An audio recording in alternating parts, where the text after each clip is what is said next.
اگر محمد صلی اللہ علیہ وسلم دنیا میں نہ آتے تو یہ جو سائنسی ترقی ہے نا جس سے آج ہم فائدہ اٹھا رہے ہیں یہ نہ ہوتی. آپ کہہ سکتے ہیں بھائی نبی نے کیا سائنسی ترقی دلائی ہے جو یہ اس کا سائنسی ترقی کا نبی سے کیا تعلق ہے. یہ بات انگریزوں نے لکھی ہے کہ اگر محمد دنیا میں نہ آتے صلی اللہ علیہ وسلم تو لوگوں کے جو کانسیپٹ تھے نا جہالت والے وہ کانسیپٹ کلیئر نہ ہوتے. آپ اس دور کی تاریخ اٹھا کے دیکھیں, لوگوں نے پنڈتوں کو پادریوں کو خدا بنایا ہوا تھا. توہمات کی دنیا میں سائنس ٹیکنالوجی تو عقل کہتی ہے نا استعمال کرو, عقل استعمال کرنے پر گورنمنٹ کی طرف سے پابندی تھی. میں سمجھا پا رہا ہوں اپنی بات. یہ قرآن نے بار بار کہا ہے ان فی ذلک لآیات لقوم یتفکرون, اس میں نشانیاں ہیں ان لوگوں کے لیے جو غور و فکر کرتے ہیں. لقوم یعقلون, جو عقل سے کام لیتے ہیں. لآیات لأولی الالباب, عقل مندوں کے لیے. یہ میں نہیں کہہ رہا, یہ مولانا لوگ نہیں کہہ رہے, یہ انگریز کہہ رہا ہے. میں نے ایک یونیورسٹی میں انگریز کی کتاب کے حوالوں کے ساتھ یہ بات نقل کی تھی. گورا کہتا ہے کہ قرآن کے اور اسلام کے دنیا میں آنے کے بعد عقل کا استعمال شروع ہوا ہے. اس سے پہلے لوگ عقل استعمال نہیں کرتے تھے. یہی وجہ ہے کہ سائنسی علوم کی بنیادیں مسلمانوں نے رکھی ہیں, کیونکہ سب سے زیادہ عقل کا استعمال کس نے کیا؟ مسلمانوں نے کیا. کیوں کیا یہ بھی بتا دوں آپ کو میں. پہلے تو میں یہ عرض کروں, گوروں نے انگریزوں نے یہ بات لکھی ہے کہ اگر مسلمان سائنسدان نہ ہوتے تو آج ہم سائنسی عروج کی جس انتہا کو پہنچے ہوئے ہیں یہاں پر ہم نہ ہوتے. 500 سال کم سے کم ہمیں لگتے یہاں پہنچنے کے لیے. اسلام نے ہمارا 500 سال کا راستہ بچایا ہے. 400 سال تک ہماری سائنس کی کتابیں یورپ کی یونیورسٹیوں میں پڑھائی جاتی رہی ہیں. تو کام مسلمانوں نے کیا سب سے پہلے. وجہ کیا ہے کہ قرآن نے نبی صلی اللہ علیہ وسلم جو کتاب لے کر آئے نا اس نے سب سے پہلے توہمات کی دنیا سے انسان کو نکالا ہے. سب سے پہلا کام یہ کیا, انسان کو بتایا کہ اس کائنات میں سب سے بڑا مقام اللہ کا, اس کے بعد انسان کا, اور تمام کی تمام کائنات کی چیزیں وَسَخَّرَ لَكُمْ, یہ تمہارے لیے بنی ہیں.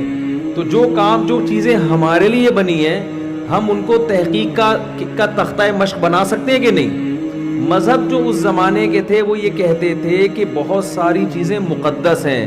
سورج مقدس, گائے مقدس, یہ مقدس, بندر مقدس. تو جو چیز مقدس ہوتی ہے آپ اس پہ ریسرچ کر سکتے ہو. جو آدمی کہتا ہے, جو مذہب کہتا ہے گائے مقدس ہے, وہ گائے کھائے گا کبھی؟ بولو نا بھائی کیا ہو گیا؟ وہ گائے پہ تحقیق کرے گا؟ کہے گا تو ہماری ماں ہے, اماں پہ کون تحقیق کر رہا ہوتا ہے؟ اسلام نے سب سے پہلے یہ بتایا کہ انسان کے علاوہ اس کائنات میں جو کچھ ہے انسان کا غلام ہے. لہذا یہ تمہارے لیے سب کچھ. کسی کے ساتھ کسی کی تعظیم کی نہ سورج کی تعظیم کرو. لوگوں نے دیکھا سورج اتنا بڑا, اتنے آنکھ کا گولا, اتنی بڑی جسامت, سورج کو سجدہ کرنا شروع کر دیا. کسی نے دیکھا چاند اتنا خوبصورت, اتنا بڑا اور ایسا حسن, چاند کو سجدہ کرنا شروع کر دیا. کسی نے, ایک ہندو نے کمنٹس کی ایک بیان میں کہ روٹی معبود ہے, بھگوان ہے ہمارا, کیونکہ انسان کی سب سے زیادہ ضرورت کیا ہے؟ روٹی کی. روٹی خدا ہے. اسلام نے یہ بتایا کہ اس کائنات میں اگر کوئی مقدس ہے تو وہ انسان ہے, انسان کے علاوہ کوئی چیز مقدس نہیں ہے. یہ کانسیپٹ محمد صلی اللہ علیہ وسلم نے پیش کیا. اس کے بعد تحقیقات شروع ہوئی ہیں دنیا میں. البیرونی جو سائنسدان تھا نا, ماہر فلکیات, جس نے کرو ٹریگنومیٹری ایجاد کی ہے, جو آج جس سے پوری دنیا فائدہ اٹھا رہی ہے. البیرونی کی جو کرو ٹریگنومیٹری تھی اس کی ایکویشنز اتنی مشکل ہیں کہ آج یونیورسٹیوں میں وہی ایکویشنز انگلش میں پڑھائی جاتی ہیں. حالانکہ اس کا بانی کون تھا؟ البیرونی. ان ایکویشنز کا مطلب معلوم نہیں ہے کسی کو, طوطے کی طرح رٹی جاتی ہیں وہ ایکویشنز, لیکن پوری دنیا میں ہوائی جہاز جو سفر کر رہے ہیں اسی البیرونی کے علم کی بیس پہ کر رہے ہیں. پوری پوری دنیا میں مسلمان اس وقت جاتے تھے، کہاں کہاں گئے ہیں، اندلس گئے ہیں، مصر گئے ہیں، انٹارکٹیکا تک پہنچے ہیں، لیکن 1200-1300 سال پہلے جو مسلمانوں نے مسجدیں بنائی ہیں ان کے رخ آج بھی قبلے کی طرف ہیں۔ 1300 سال پہلے مسلمان کو کیسے پتا تھا کہ ساؤتھ افریقہ کے جنگل میں میں مسجد بنا رہا ہوں اور قبلہ اس طرف ہے؟ یہ ٹریگنومیٹری کے علم سے 12 سال البیرونی اپنے مکان کی چھت پہ ستاروں کو دیکھتا رہا تھا خوربین کے ذریعے۔ بہت سارے ہمارے علوم تھے جن سے گوروں نے فائدہ اٹھایا، اور جب اٹھایا تو ہماری کتابوں کو ایسا مارکیٹ سے شارٹ کیا ہے۔ وہ اقبال نے کہا نا کہ کتابیں اپنے آبا کی جو جا کے دیکھی یورپ میں، وہ کچھ پورا شعر مجھے یاد نہیں آ رہا، کہ دل ہوتا ہے سپارہ، دل 30 ٹکڑے ہو جاتا ہے وہاں جا کے، کہ ہمارے علوم تھے۔ تو محمد صلی اللہ علیہ وسلم کا یہ احسان تھا، آپ صلی اللہ علیہ وسلم کا یہ احسان۔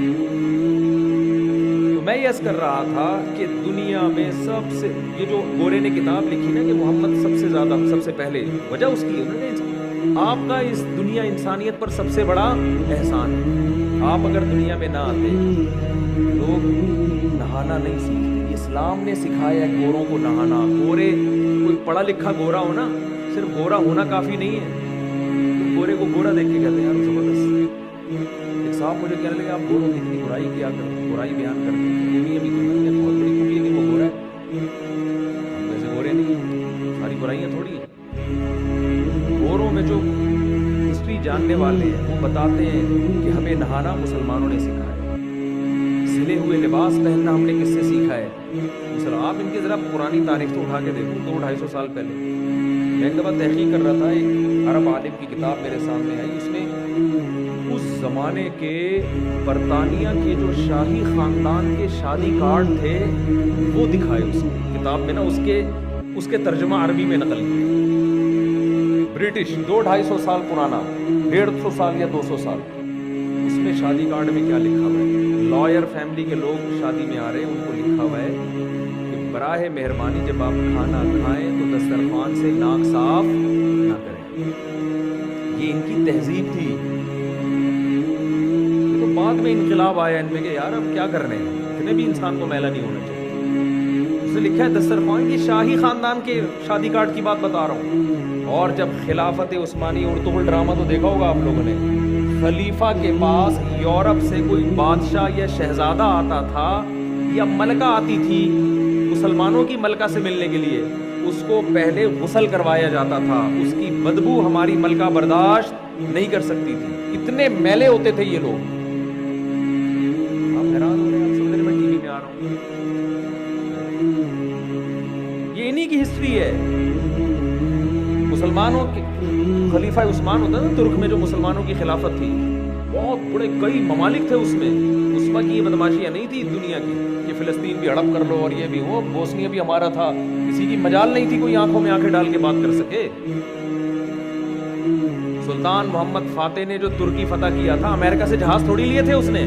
ترکی میں استنبول میں 1000 سال عیسائیوں کی حکومت رہی ہے، 1000 سال، اور ایسی مضبوط، میں ترکی جا کے میں نے ویڈیو بنائی ہے اس کی، اتنی چوڑی دیوار کے کسی کے باپ میں بھی دم نہیں ہے کہ اس کو کراس کر سکے۔ وہ 1000 سال خلافت چلی، اور محمد صلی اللہ علیہ وسلم مدینہ میں پیش گوئی کر رہے ہیں۔ خوشخبری ہے ان لوگوں کے لیے، نعم الجیش یغزو القسطنطینیہ، سب سے بہترین لشکر وہ ہے جو قسطنطینیہ فتح کرے گا۔ کیا ویژن نبی صلی اللہ علیہ وسلم کا، نہ لکھنا جانتے نہ پڑھنا جانتے، تھوڑے سے لوگ ایمان لے کر آئے ہیں، مگر استنبول کی خوشخبریاں سنا رہے ہیں کہ سب سے بہترین کمانڈر میری امت میں وہ ہوگا جو استنبول فتح کرے گا۔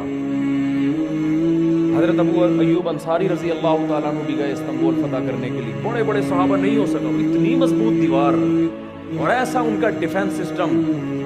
سلطان محمد فاتح نے ارادہ کیا یہ خوشخبری کس کے حصے میں آئے گی؟ میرے حصے میں آئے گی۔ عمران خان سے مجھے 10 قسم کے اختلافات ہیں، میں تو پی ٹی آئی کا ہوں، لیکن اس نے یہ بڑا خاندانی کام کیا، ارطغرل ڈرامہ یہاں چلوا دیا اس نے کہا کہ لوگ یہ الٹی پٹانگ چیزیں تو دیکھتے ہیں، طیب اردگان سے رابطہ کر کے نا، کیونکہ ہمارا میڈیا اس ڈرامے کو چلنے نہیں دے رہا تھا۔ وجہ اس کی تھی کہ یہاں کے ڈرامے کون دیکھا کرتا، تو یہاں کے ڈرامے لوگ کہتے ہیں ڈرامہ ہوتے ہیں۔ کچھ دن پہلے فیس بک پر میں ایک ویڈیو ویڈیو دیکھ رہا تھا, ایک مولانا صاحب بڑے اچھل کے نا فیس بک پہ عجیب عجیب چیزیں آ رہی ہیں, اچھل اچھل کے تقریریں کر رہے ہیں, بھائی مبالغہ آ رہی, من گھڑت قصے کہانیاں. دیکھا ہوگا آپ نے فیس بک پر آتی رہتی ہے نا وہ پٹانگ تقریریں, لوگ ہاں نعرے لگا رہے ہیں, تو وہ تقریر کرتے ہوئے کہتے ہیں اللہ جو تھا بہت اونچی ذات ہے, اس نے اپنے آپ کو سمجھانے کے لیے اس کائنات میں نمونے پیدا کیے. میں نے کہا ایک نمونہ, گھر والے بیٹھے رہتے, میں نے کہا بڑے بڑے نمونے پیدا کیے, جس میں سے ایک بہت بڑا نمونہ یہ, واقعی یہ بہت بڑا نمونہ پیدا ہوا ہے. اس سے پتہ چلتا ہے اللہ ہر چیز پر قادر ہے, جو ایسے نمونے کراچی میں پیدا کر سکتا ہے, اور اس کے ساتھ جو بیٹھے ہوئے ہیں, جو سن رہے ہیں اور واہ واہ کر رہے ہیں, یہ اس سے بھی بڑے نمونے ہیں. ہمیں اللہ پر ایمان لانے کے لیے کہیں اور جانے کی ضرورت نہیں ہے, ہمارے ملک میں ایسے نمونے الحمدللہ موجود ہے. خیر کہاں سے بات چینج ہو جائے, تو سلطان محمد فاتح نے جو توپ بنائی تھی نا, اس وہ واقعی توپ تھی. مسلمانوں کا 1920 کے قریب جا کے خلافت کا خاتمہ, لیکن لگتا ہے ایسے جیسے ہم صدیوں سے غلام ہیں. زیادہ ٹائم نہیں گزرا ہمیں غلامی میں, ہمارا ماضی بڑا شاندار ہے. محمد بن قاسم 92 ہجری میں سندھ آیا تھا 17 سال کی عمر میں. 17 سال کے لونے لپاڑے ہوتے ہیں آج کل, آپ دیکھ لو ذرا, ان پب جی کھیل رہے ہوں گے. 17 سال میں محمد بن قاسم کا ویژن, 92 ہجری, اسلام کا پہلی صدی ہے, اور راجہ داہر سے آگے لڑا ہے, اور بالآخر سندھ کو فتح کر کے ملتان تک اپنی فوجیں داخل کر دی اس نے. یہ تھا ہمارا ماضی. ایسا لگتا ہے جیسے ہم ہمیشہ سے ہی مخنچو ہیں. یعنی اب اپنی اس حالت کو دیکھ, بھائی اسلام نے ہمیں بڑی بلندیاں دی ہیں.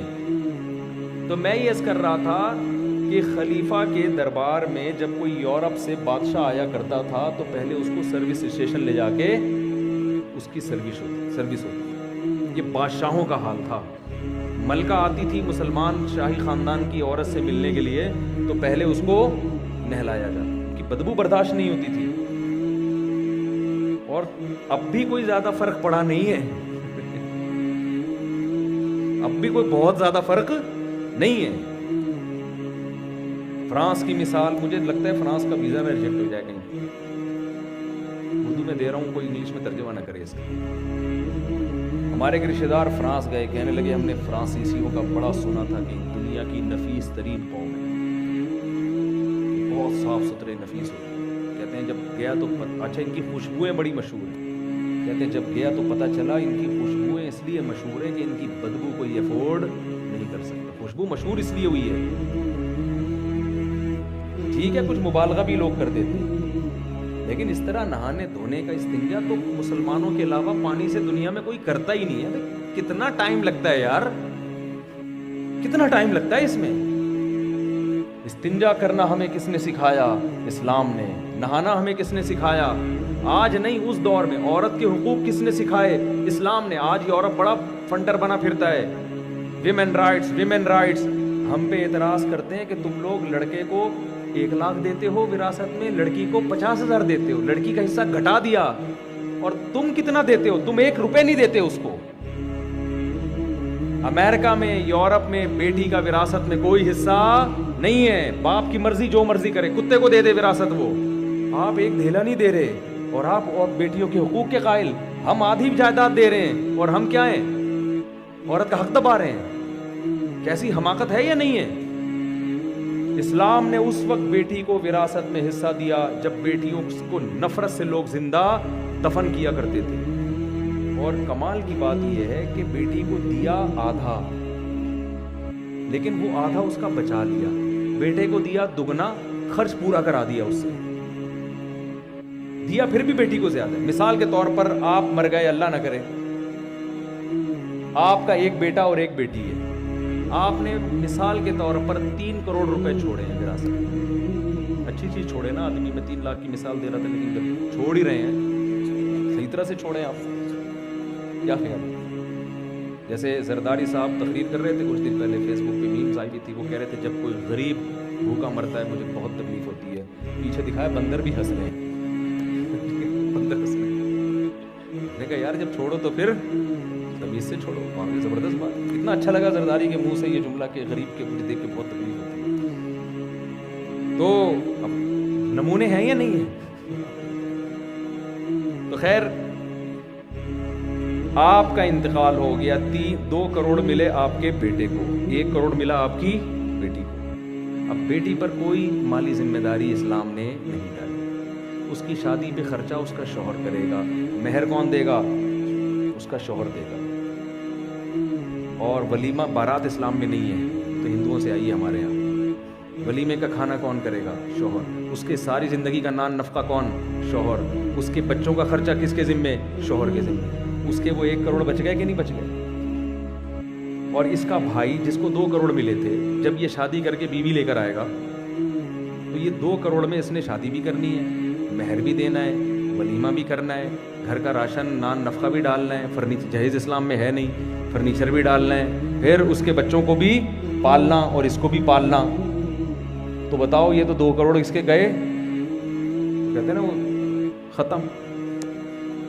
تو آپ کو نا مغربی دنیا میں نعرے بڑے خوشنما نظر آئیں گے، نعرہ لگانے پر گورنمنٹ کی طرف سے کوئی پابندی نہیں ہے، بول لو کچھ بھی بول لو، پریکٹیکلی جو کر کے دکھایا ہے وہ اسلام نے کیا ہے۔